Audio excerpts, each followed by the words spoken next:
Cancora. Minister, all frontline health workers who worked through the COVID-19 crisis should be given an extra 2 weeks annual leave or the option to receive 2 weeks extra pay instead. Minister, will you, as Minister for Finance, set aside the money for these healthcare workers to show them the respect they deserve? Thank you very much, Deputy, for your question. The Government acknowledges the contribution of our frontline healthcare workers and all workers across the economy during the COVID-19 pandemic. The value of the contribution made by our frontline workers across the economy cannot be overstated. Their hard work and sacrifice has been crucial to getting the country through this pandemic, and the Government is committed to recognising those efforts. Working together has been a key element of the Government's approach to the pandemic to date, and this should form part of any approach to recognition also.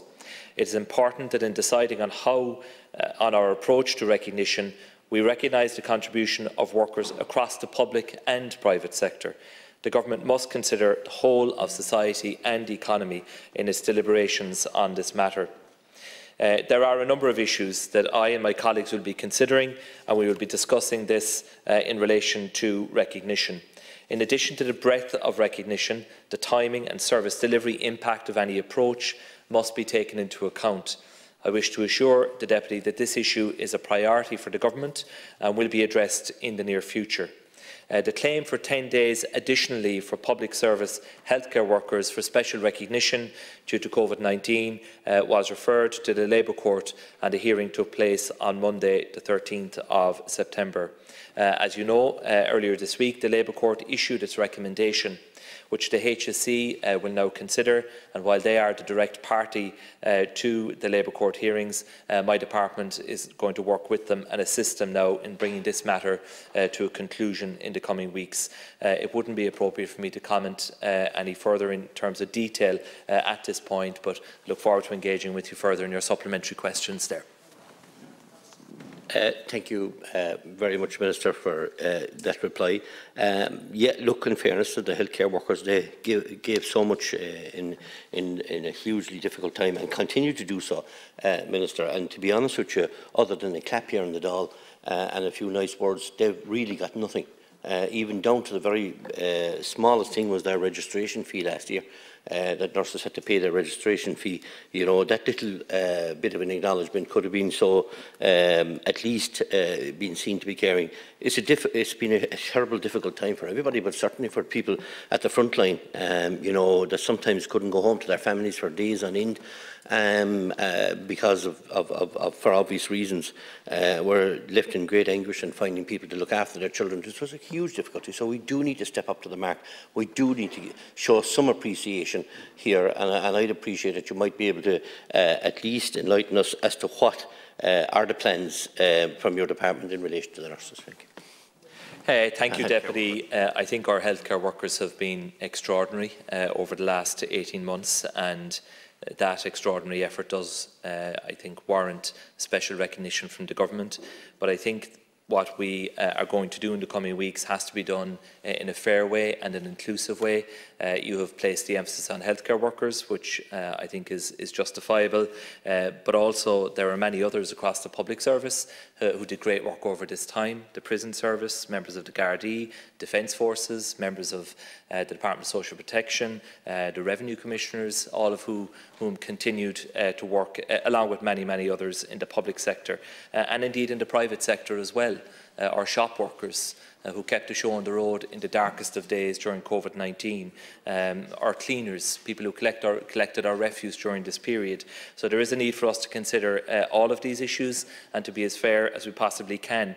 And I would say to you, Deputy, there is a very significant cost associated with the claim that was lodged by the INMO and the other health worker unions for 10 days leave across the health service, if I make here look, would be a minimum cost of €377 million.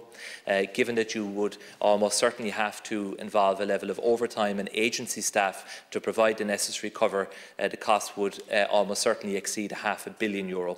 And if you were to provide the same 10 days leave across the full public service, the cost would exceed €1 billion. So the costs are very significant. Thank you, Minister. And I understand that the cost might be significant, but the value of these workers has to be noticed by this country. And I do know that the budget has to be stretched a lot when it comes to the time. There's a cross-border healthcare initiative. That's something that hasn't been properly discussed. My worry is that you tell me it's the HSE are looking into this. If it's anything to do with the HSE, I look at Bantry General Hospital, the way the admissions was closed 16-17 days, the way South Dock and Castletownbere has been pulled away from the people of Castletownbere. My worry is if you're leaving things to the HSE, we could be in serious trouble not getting the funds that these need. There's another issue too, of course, of visiting patients. You know, people in maternity and their partners unit and their partners can't visit them, and also elderly and the infirm, and nobody can visit them. And I've got so many calls, and I presume you have too, Minister, you know, elderly people, and they can't have someone with them at their side, you know, during very serious times of their lives in hospital. But at the same time, at the end of the day, the healthcare workers have proven to be so invaluable to this country, and they need to be looked after, Minister, and we'll leave it in your good hands that you'll do that for them. Yeah, thanks very much, Deputy. And as you know, the Labour Court recommendation provides that the parties to the issue must make every effort to achieve clarity as regards potential arrangements to address the claim within the earliest opportunity and in any event during the autumn period. And that is now the intention of Government, is to deal with this issue in consultation, of course, with the representatives of the workers. And we absolutely do recognise the heroic efforts of our frontline healthcare staff, who I think do deserve great praise and deserve to be recognised. I am making the point that there is a very wide range of other workers in the public service who also went beyond the call of duty and who I think we need to treat fairly as well. So we need to do this in a balanced and inclusive way, and we also need to engage with the private sector because there are many people across the private sector who really kept the show on the road as well and looked after all of us when that was needed. So we need to take all of that into account. There are always financial constraints, but the Government will bring forward a proposal to provide for the special recognition that we think is richly deserved.